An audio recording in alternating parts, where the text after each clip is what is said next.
Prometerás a Deus e à Senhora Santa Maria que sempre, de maneira absoluta e sem concessões, manterás tua castidade para sempre. E que não obterás riquezas nem honras e nada, nem sequer essa espada te pertencerá. Que servirás a Deus como o mais pobre dos mortais e que renunciará à vossa vontade até o fim dos dias. Que nunca abandonarás esta casa nem por uma causa forte ou débil, nem por um motivo melhor ou pior. Suportarás as más palavras. E se quiseres dormir, te façam velar. E se desejares velar, te mandem repousar. Pois és servo e escravo desta ordem, e has jurado proteger a cristandade com a tua vida. Pois o templo é a espada de Deus e tu, templário, o braço forte que empunha sua ira.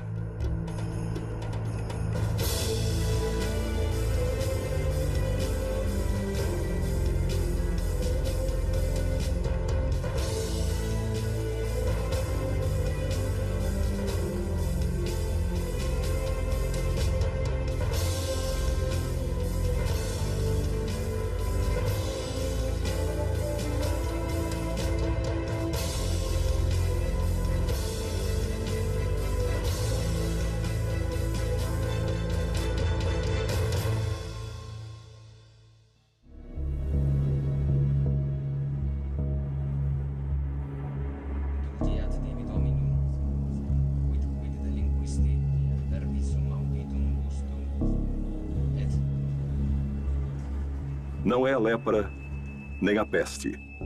É outro mal ainda pior que infecta essas feridas. Uma maldição que corrompe e gangrena as extremidades de todos igualmente, de nobres, vassalos, de ricos e pobres. Um castigo divino chamado Fogo de Santo Antônio, que se cura apenas com a peregrinação aos lugares santos de Santiago e Jerusalém.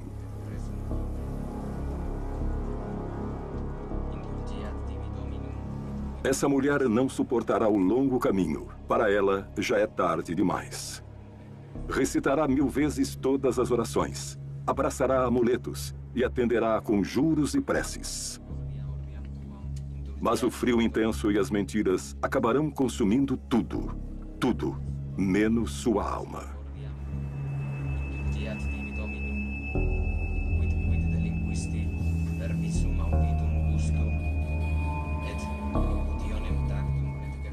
Uma Europa que parece estar congelada.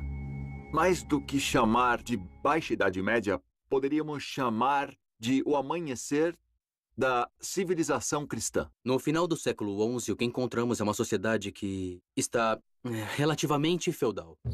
Temos o Nosso Senhor, que governa todos esses territórios.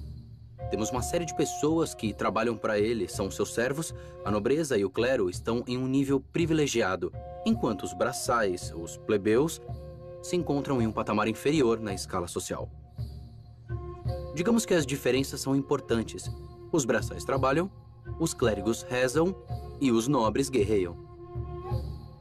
No final do século XI, pouco antes da Primeira Cruzada, a Espanha não existia.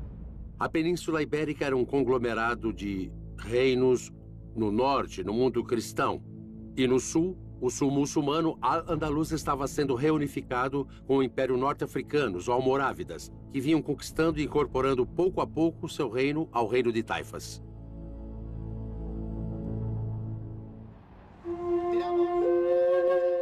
Não, tu não és o senhor mais rico, nem o mais poderoso destas comarcas.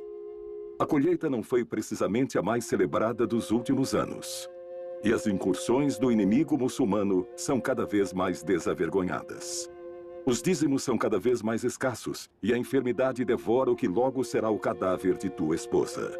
Não, senhor de Verdun, tu já não pode garantir o futuro de todos seus filhos varões. Na Idade Média, em um senhorio feudal, o normal era que as propriedades, a maioria delas, fossem herdadas pelo filho mais velho, o filho primogênito. O terceiro filho quase sempre era entregue a um mosteiro ou a uma abadia para que fosse educado na disciplina eclesiástica. Artal é o mais jovem. Hoje vais dizer-lhe o quão importante é para ti. Vais falar-lhe do valor, da honra e o significado de vosso nome. Cuidarás de lhe explicar por que sua mãe não chegará a superar essa enfermidade e por que um de seus irmãos, e não ele, será quem herdará teu castelo. Fará com que ele saiba que, apesar do tanto que te custou tomar esta decisão, hoje mesmo negociará seu futuro com uma delegação de monges, e amanhã, ao raiar do dia, partirá com eles para ingressar em um convento.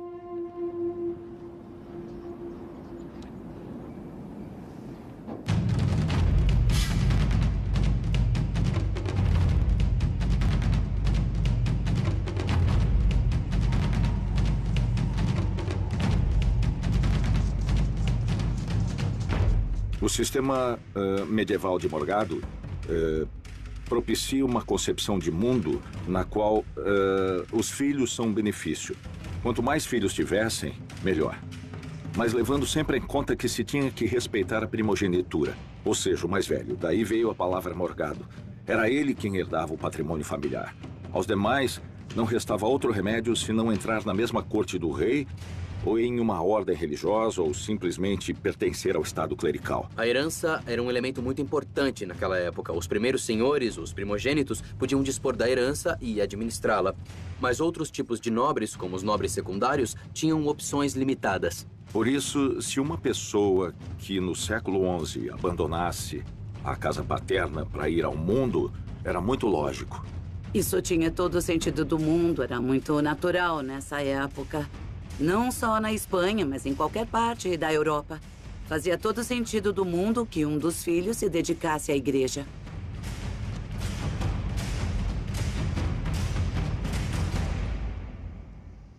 Nessa época, a igreja e todos os mosteiros eram quase um estado dentro do estado. A igreja tinha sua própria hierarquia, suas próprias normas e uma série de propriedades que lhe rendia grandes benefícios.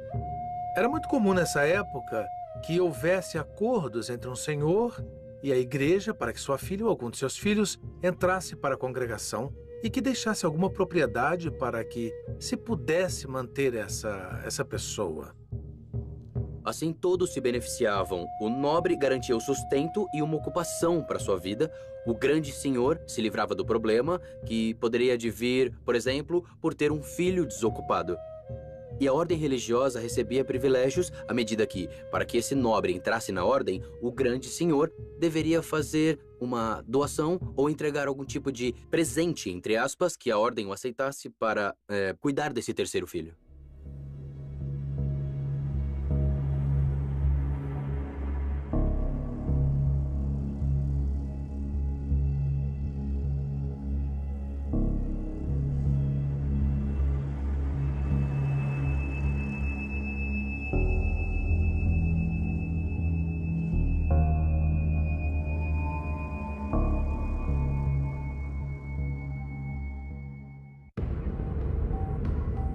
Alégio I, imperador de Bizâncio. Altivo, glutão e mulherengo. Compactuastes alianças e tivestes guerreado com todos e cada um de teus vizinhos. Todos desejam ocupar teus domínios, tua formosa capital, teu trono esplendoroso e a tua coroa. Constantinopla, a última das herdeiras de Roma, hoje é uma ratoeira.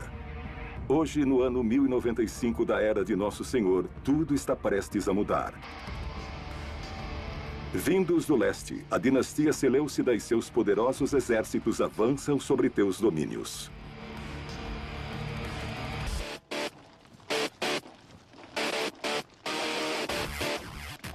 Não tem soldados bastante para fazer frente a esta força. Desta vez, as cruzes não poderão frear aqueles que portam o coração nas mãos. Hoje escreverás uma carta e enviará ao poderoso Papa do Ocidente. Pedirás ajuda em nome de toda a cristandade e rezarás. Rezarás para que apareça um gigantesco exército de valentes cristãos dispostos a enfrentar esta ameaça. Ou para que caia um raio dos céus para varrer todos esses sarracenos diretamente para o inferno. Tua mensagem percorrerá a Europa. E ainda que tu não chegues a saber nunca, essa maldita carta provocará uma guerra eterna. As Cruzadas.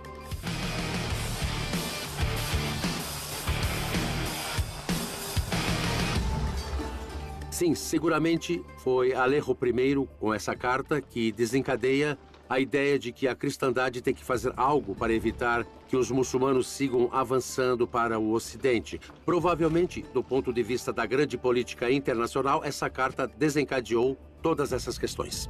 Os livros de história falarão de ti, Alejo. Dirão que fostes um astuto político que soube manter a salvo o Império de Bizâncio. Para mim, continuarás a ser um glutão.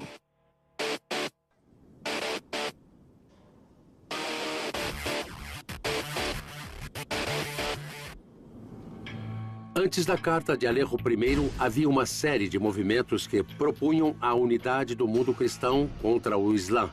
Essas primeiras ações se dão principalmente na Península Ibérica, porque de lá não era preciso ir até Jerusalém combater os muçulmanos. Estes já estavam dentro da Europa, estavam aqui onde hoje está a Espanha. No ano de 1085 da Era de Nosso Senhor, Afonso VI, rei de León, havia tomado as praças de Coimbra, Madrid e Toledo. Pouco depois, um forte contingente almorávide desembarcou na península para socorrer seus irmãos muçulmanos, derrotando os leoneses na Batalha de Sagrajas. No ano de Nosso Senhor de 1094, Rodrigo Dias de Vivar el Cid conquistaria Valência. Nesse momento, a Reconquista se encontrava em uma fase relativamente inicial, embora já faça mais de 3 séculos que falamos da chegada dos muçulmanos à Península Ibérica e de que já tivessem recuperados territórios importantes, produziu-se o que foi chamado de pré-cruzada. A Europa toma consciência do processo de reconquista, toma consciência de que os muçulmanos estavam aí do mesmo modo que no Oriente e que também deviam ser combatidos. Assim sendo, era muito interessante para Roma, para o papado e para toda a igreja a reconquista da Espanha. E se considerava esse um território de cruzadas. Ninguém escapará do banho de sangue que se avizinhava. Nem sequer ti, pequeno Artal. Tu também não vais te livrar. Se vai ser um monge cisterciense, junte-se à Ordem dos Monges Brancos, passando a contar com uma organização religiosa baseada no trabalho, nas doações e, sobretudo, na oração importante. São monges, no sentido mais estrito da palavra. Vai se juntar a um mundo baseado em regras. Regras religiosas que vão determinar cada um dos movimentos da sua vida e a uma ordem religiosa desse modo que vai condicioná-lo a uma série de votos. Não podemos nos esquecer do número de crianças abandonadas deixadas nas portas dos conventos. Por que eram deixadas na porta dos conventos? Porque sabiam que teriam... Bom, eles teriam uma vida garantida, pelo menos teriam pão para comer todos os dias.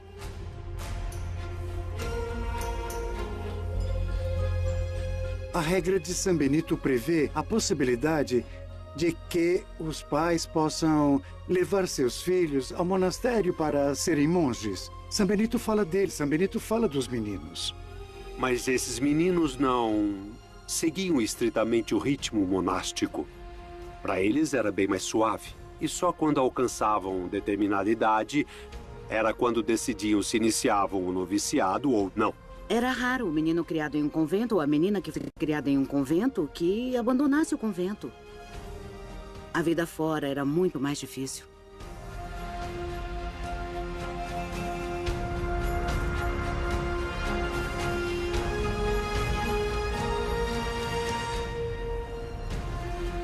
Confia nesses monges, Artal.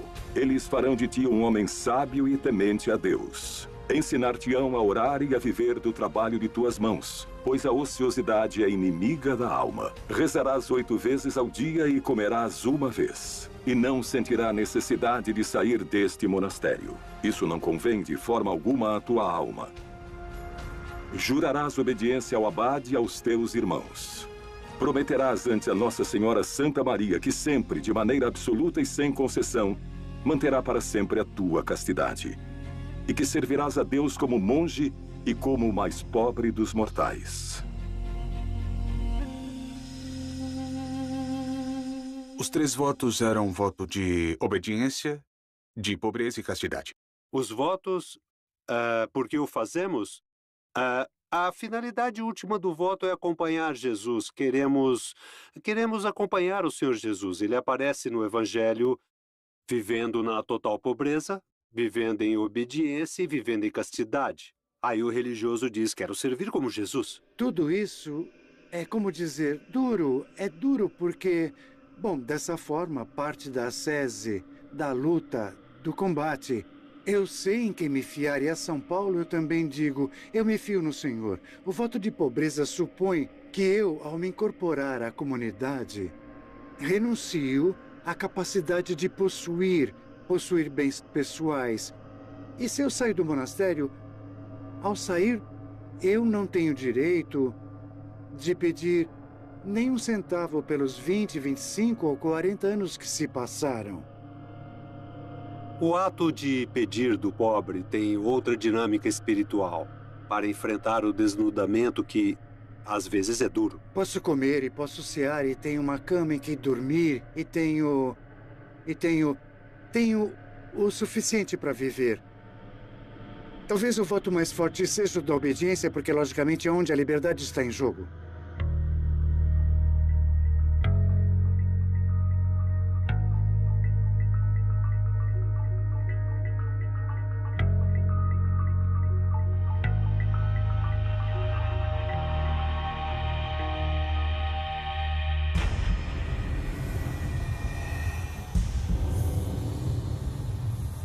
A ideia de unir todas as nações cristãs da Europa sob um único estandarte já anda por tempo demais rondando em tua cabeça.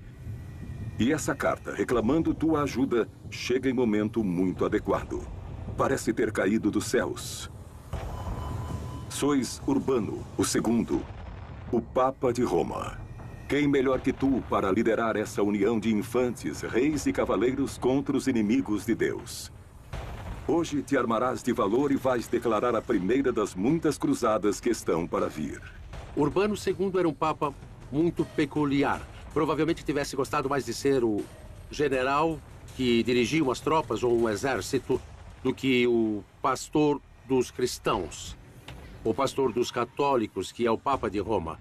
Urbano II proclama a cruzada, a primeira cruzada, nos arredores da cidade de Clermont, certamente influenciado pela Carta de Alejo I, mas também pela ideia que havia surgido alguns anos antes que algo deveria ser feito para enfrentar essa segunda leva prevista do Islã sobre a Europa.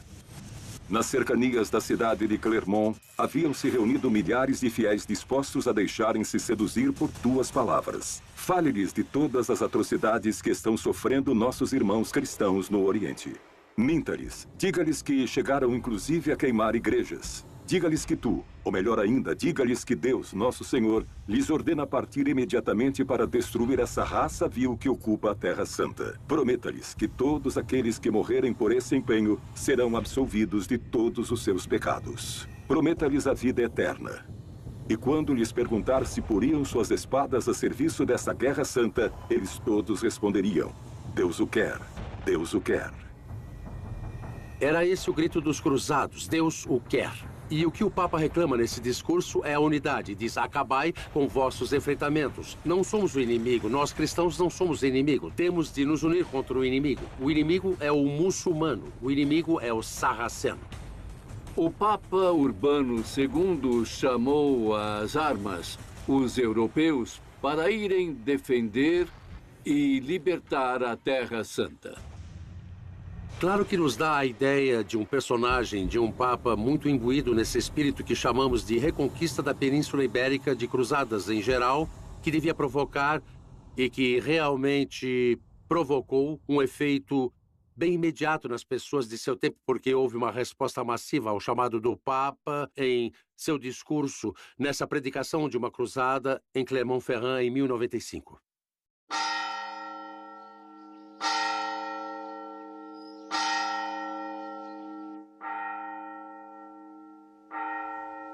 Acorda, Artal. Tocam a matina. E não pode chegar tarde. Para manter a ordem estrita que rege esse monastério, temos de seguir ao pé da letra cada um dos 73 capítulos da regra de São Benito. Aprenda-a. Ela te dirá quando orar, quando trabalhar e quando repousar.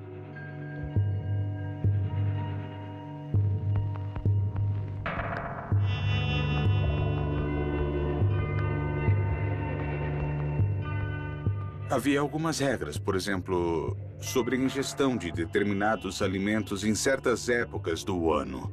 O corpo devia ser purificado por meio da abstinência sexual ou pela ausência de determinado alimento. A Sister tem como lema Ora et Labora. Então, sua vida seria esta. Levantar-se provavelmente às 3 da madrugada para iniciar com as matinas, rezar todas as horas que forem chamados e, enquanto isso, guardaria o silêncio entre uma hora e outra. E entre essa hora e outra, trabalharia. Sua vida seria tremendamente dura.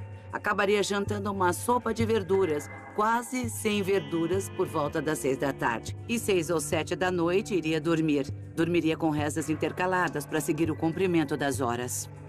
Vista pelos olhos de homens e mulheres do século XXI, a vida monástica, a vida na ordem de Sister, a regra de Sister, nos pode parecer muito dura e, sobretudo, muito rígida. E efetivamente o era. Uma vida que se distribuía em um tempo de oração, um tempo de trabalho, para viver de nosso sustento, e um tempo de estudo. Dá-se ênfase que os monges deviam estar medianamente formados, por exemplo, em leitura. São pessoas que deveriam atender o ofício divino e, nesse sentido, deveriam estar bem informados, como fazer isso corretamente. E nessa época, quem pertencia ao clero, sem dúvida, recebia uma formação infinitamente superior a nível acadêmico da que poderia receber qualquer outra pessoa daquela época. Não há dúvida que para o século XII não teria sido uma pessoa suficientemente cultivada. E temos que entender que muitos monges que entravam nos monastérios não sabiam ler nem escrever, mas falo de Artal, uma pessoa mais preparada que acabaria sendo monge. 99% da população era totalmente analfabeta. Assim, falamos de apenas 1%.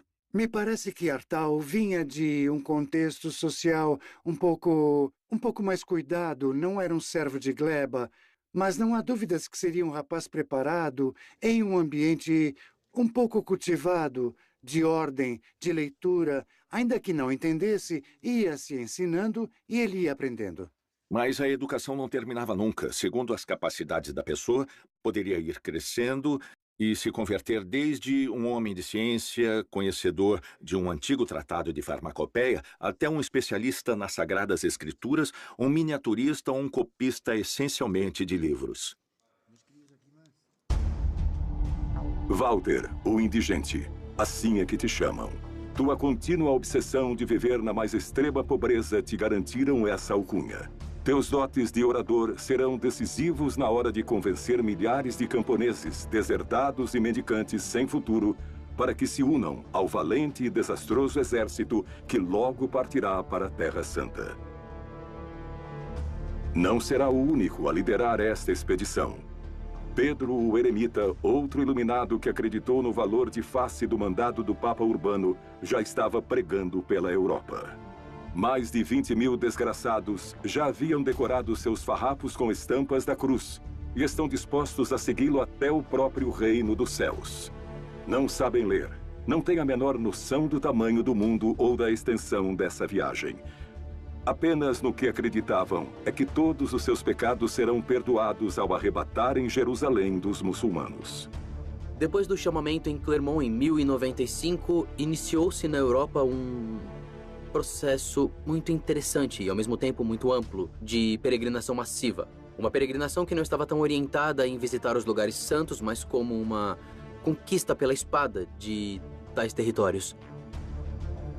Mas se isto for pouco, encha-lhes a cabeça de ideias milenaristas. O fim do mundo se aproxima. Fiéis seguidores de Cristo, ajoelhem-se, pois não encontrarão consolo na outra vida se não purificarem antes todos os vossos pecados. Em todas as épocas, aproxima-se o fim do mundo. Não há época na história da humanidade que não se tenha visto a aparição de uma série de profetas, de uma série de visionários, uma série de adivinhos que não tenham previsto o imediato fim do mundo. O fim do mundo, o milenarismo, são conceitos que nessa época tinham ressonâncias um pouco complexas. Desde a tendência de achar que, com a conquista de Jerusalém, a cidade celeste desceria sobre a terrena e dessa forma nos encontraríamos diante do juízo divino, até o fato de que um dragão de várias cabeças e numerosos olhos e chifres sairia dos mares e devoraria os cristãos. Essas tendências, às vezes motivadas por determinados membros da igreja ou não da igreja, iam predizendo e percorrendo os caminhos, nem sempre com alguma base especialmente lógica. Recomendava-se a leitura do Apocalipse nos concílios com uma finalidade prática de incentivar as doações para a igreja, relembrando os castigos aos pecadores no dia do juízo final. Ao findar o primeiro milênio, a sociedade medieval entende que se encerrou um período, como se no livro da história, a história cristã houvesse completado os primeiros 1000 anos. Então previa-se algo que já estava no Antigo Testamento e dizia: 1000 anos em tua presença são como um dia que se passou. É um dos salmos dos livros que eram habitualmente lidos nos mosteiros e nas igrejas. Desse modo, as pessoas entendiam que cronologicamente se cumpria um século. Era lógico pensar que o tempo deste mundo se terminava e que se iniciava o tempo da eternidade. Além disso, havia uma espécie de profecia, ou se interpretava como uma profecia. As palavras de Jesus Cristo antes de ascender aos céus: ide por todo o mundo e pregai o evangelho até o fim da terra. Entendiam o fim da terra de maneira física, assim como os 1000 anos de uma forma cronológica. Entre esses indivíduos que assumiram o modo literal da mensagem, estavam os que nada tinham a perder. Isso é, aqueles que esperavam que o fim dos tempos, que a tradição, pelo menos as tradições apocalípticas, diziam que viria acompanhando o governo de Cristo durante um milênio aqui mesmo na Terra. Seria o momento de ressarcimento dos pobres. Seria o momento em que os pobres, os humilhados, os marginalizados, governariam com Cristo frente aos que injustamente os tivessem tratado. Dentre tais indivíduos encontrava-se o famoso Pedro, o eremita.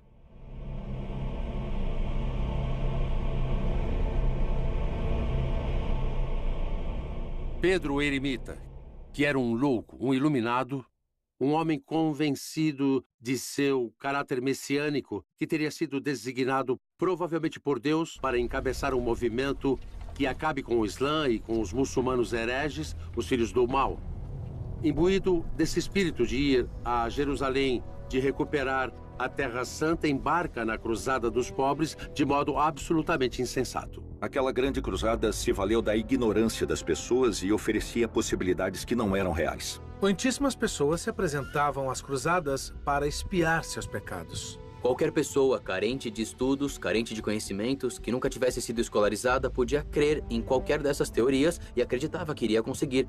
Isso é um dos grandes componentes do milenarismo e que motiva os movimentos cruzadistas e que motiva todas essas peregrinações. Portanto, mesclavam-se muitas coisas. Se mesclou o fanatismo, o crescimento da população e o fato de que na Espanha a reconquista também se considerava uma cruzada, estava muito avançada. Era gente mal preparada. Ainda que tivessem muita fé, não tinham instrução militar, nem sequer possuíam a caridade cristã que os impelia a libertar a Terra Santa, porque fizeram grandes maldades, porque cometeram também enormes crimes e acabaram sendo dizimados no caminho para Jerusalém. Chegarás a Constantinopla, cruzarás o Bósforo, e aí, perto da cidade de Nicéia, o exército seleucida os exterminará a todos. As mulheres serão enviadas aos haréns e as crianças aos mercados de escravos. Pode-se dizer que Pedro Eremita foi uma criatura papal que saiu do controle do Papa. Essa seria talvez uma definição que melhor poderia lhe corresponder. Recorde das palavras do Apocalipse. Vi as almas dos que haviam sido degolados, e a cada uma lhe foi entregue uma vestimenta branca. Os cistercenses vestiam branco, adotaram o hábito branco como símbolo da pureza, como símbolo também de pobreza e, ao mesmo tempo, como símbolo que representa a luz de Deus, uma luz branca, uma luz que não tem cor. Usar roupas coloridas, como púrpura, azul e amarelo, implica no uso de corantes que, além de muito caros, são simbólicos, representam o poder, a nobreza.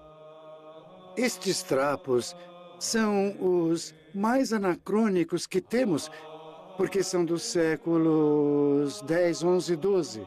Mas para mim facilita muito, porque ao me levantar de manhã, não preciso pensar que calças vestirei, que sapatos vou usar, qual camiseta vestir, de qual cor, etc.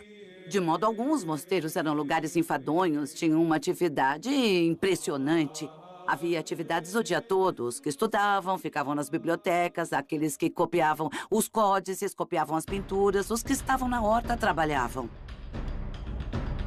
Os mosteiros eram escolas de artesanato, eram hortos privilegiados, eram lugares onde se fazia vinho e onde, também em alguns mosteiros, também se fabricavam armas e se ensinava o uso delas. Eram centros de produção, pequenas fábricas que efetivamente exportavam por toda a Europa. Ainda que a ideia eclesiástica parecesse dizer tudo em contrário, na verdade, muitos clérigos da época combatiam com armas como qualquer soldado de seu tempo.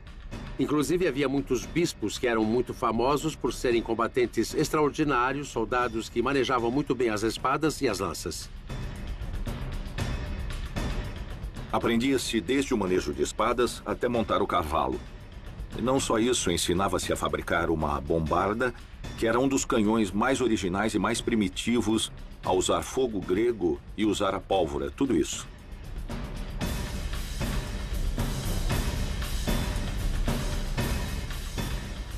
Na Idade Média, um combatente que não estivesse treinado, que não tivesse treinado golpes de machado, golpes de clava, cargas de cavalaria ou o manejo de espada em uma batalha, estava perdido. Na Idade Média havia muito poucas oportunidades. Se não estivesse treinado e fosse atingido por 2 golpes, no terceiro estaria morto. Na liturgia, os monges deviam cantar numa forma varonil, um pouco forte, como cavalheiros marchando para a guerra.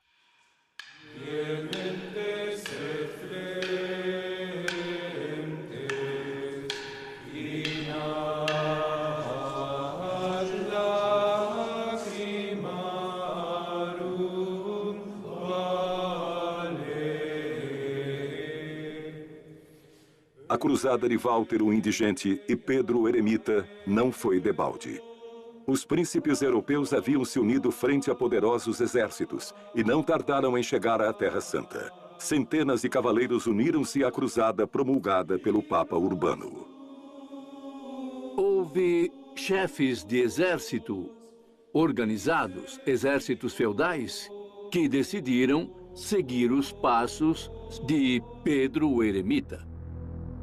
Passarão por Antioquia e Edesa a fogo e sangue. E tu, Pedro, tu que sobreviviste a Nicéia, terás a honra de bendizer desde o mesmo Monte das Oliveiras a carnificina que nesta mesma noite inundará de sangue as ruas de Jerusalém. Traduzindo do castelhano, o Capitão Aranha faz que todos embarquem, mas ele fica em terra. Pedro o Ermitão sobrevive, é claro.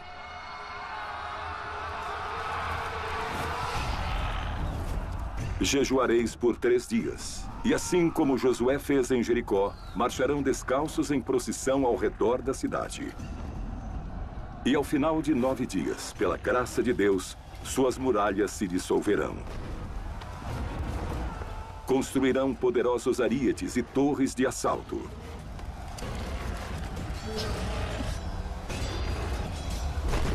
Os mais piedosos cortareis as cabeças dos muçulmanos. Os outros ireis longe e arrastareis seus corpos até as fogueiras. As ruas e praças de Jerusalém se encherão de mãos e pés cortados. E se derramará tanto sangue que os cadáveres nele flutuarão. Jerusalém, o destino da primeira cruzada, o objetivo fundamental dos cruzados, foi conquistada em 15 de julho do ano de 1099. Durante 3 dias e 3 noites, queimareis sinagogas e mesquitas. Os mais covardes matareis aos anciãos, às crianças e mulheres. Os mais soberbos colocareis coroas de ouro no mesmo lugar onde Cristo portou uma de espinhos. E quando não restarem mais infiéis que maltratar, os levarão em penitência até a igreja do Santo Sepulcro para a cerimônia de ação de graças. A matança que se produziu foi terrível. Os cronistas cristãos contam que o sangue dos muçulmanos chegava até os tornozelos. Nos falam das ruas de Jerusalém cheias de sangue e que o sangue chegava até a metade das pernas dos cavalos, de mortos, de torturas, de todos os tipos de barbaridades.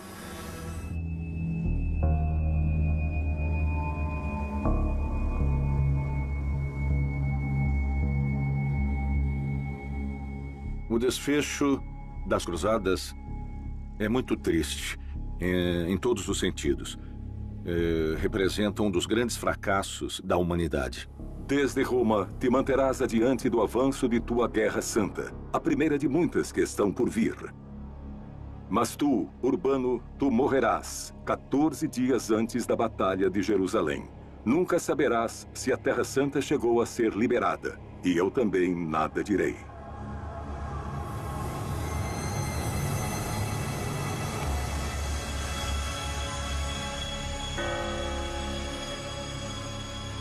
Eu acho que falar disso, de certa forma, é isentar a responsabilidade que tivemos, todos os seres humanos, nas atrocidades que têm ocorrido ao longo da história, quando, na verdade, provavelmente todos temos sido responsáveis. Todos vós sois culpados. Os imperadores desejosos de poder que desataram a ira de seus exércitos. Os papas que sancionaram as guerras. Os órfãos, os indigentes e os eremitas.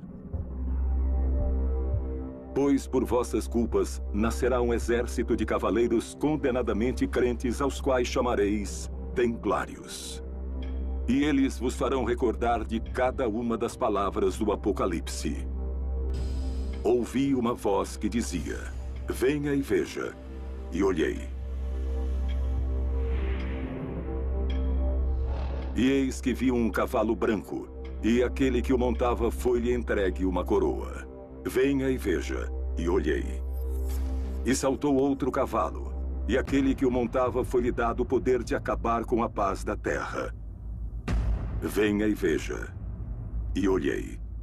E lá estava um cavalo negro, e aquele que o montava tinha uma balança na mão. Venha e veja, e olhei. E havia outro cavalo, e aquele que o montava tinha por nome Morte. E os reis da terra e todos os seus servos se esconderam, porque o grande dia de sua ira havia chegado. Se fazem barbaridades, coisas más e coisas mal feitas e continuam a fazer, então o nosso desafio é pararmos um pouco, entrar no coração humano e olhar as coisas com muita benevolência, com muita misericórdia, como diz no Evangelho. E se existem muitos desmandos, dizer, não é esse o caminho. Não tomai a vida do outro. Deus a declarou sagrada. São estas as palavras do profeta Maomé. Em nome de Alá, o compassivo, o misericordioso, e a ti somente servem, e a ti só imploram por ajuda, porque tu has criado um inimigo como este. Porque envias essas abomináveis cruzes vermelhas e esses demônios de olhos azuis que sabem apenas matar. Tu, o Todo-Poderoso. Diga, como poderá o Islã perdoar essa afronta? Como fazer para esquecer? Logo anoitecerá. Vós deveis orar, e também nós.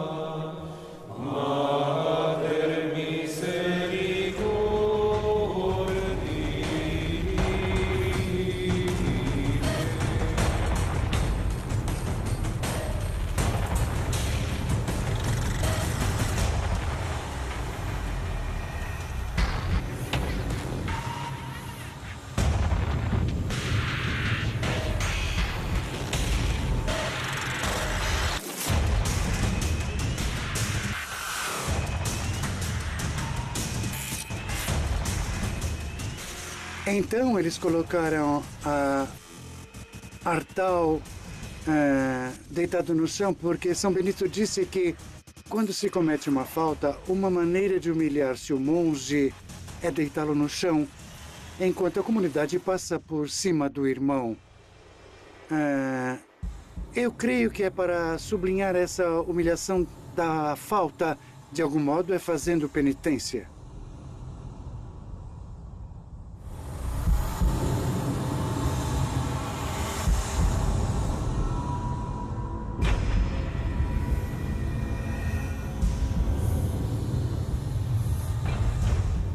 Em minha etapa como mestre de noviços, uma coisa que os jovens costumavam me dizer bastante quando chegavam no final do ano era: mas eu não era assim.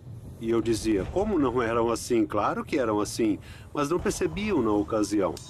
Não conseguiam descobrir o que eram realmente. E quando alguém vai descobrindo quem realmente é, tem que se enfrentar. Não se pode justificar nem fugir, tem que se enfrentar. E nesse sentido, isso é uma batalha do próprio coração, mas que tem uma grande recompensa.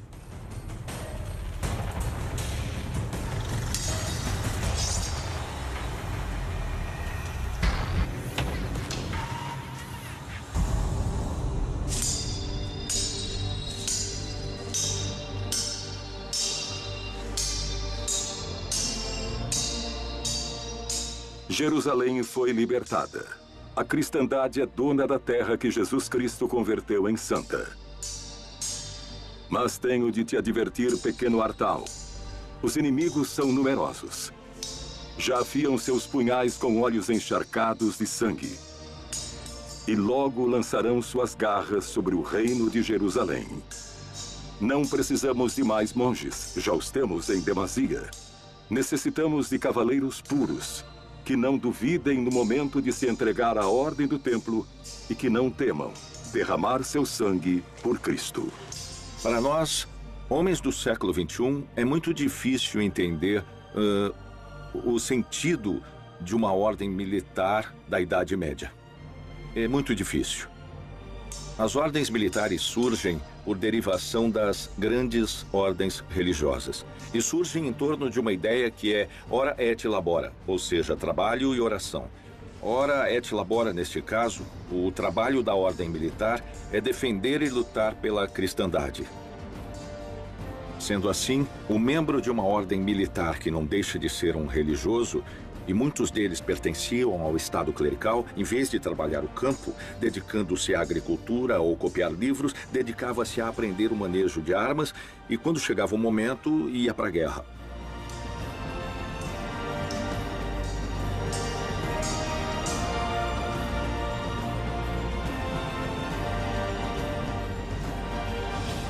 Artal feliz? Sei, ao sair do monastério, mas deviam perguntar-lhe se foi feliz como cavaleiro templário, desenvolvendo sua vocação de Militis Christi, de soldado de Cristo, chegando inclusive a bater cobre por ele, materialmente, não? Ser templário implica em um salto de fé, que hoje em dia não se poderia dar. Estamos falando de um nível de sacrifício que hoje em dia ninguém daria. É um passo muito difícil de dar. Um templário consagrava sua vida a um propósito que transcendia a vida terrena. Imagina o quanto soava duro e o quanto era belo. Renunciava a sua vida, a seu próprio destino, a ter descendência, a ter posses. E se entregava por convicção própria a um propósito maior, ao que podia oferecer à humanidade, que era servir a Deus.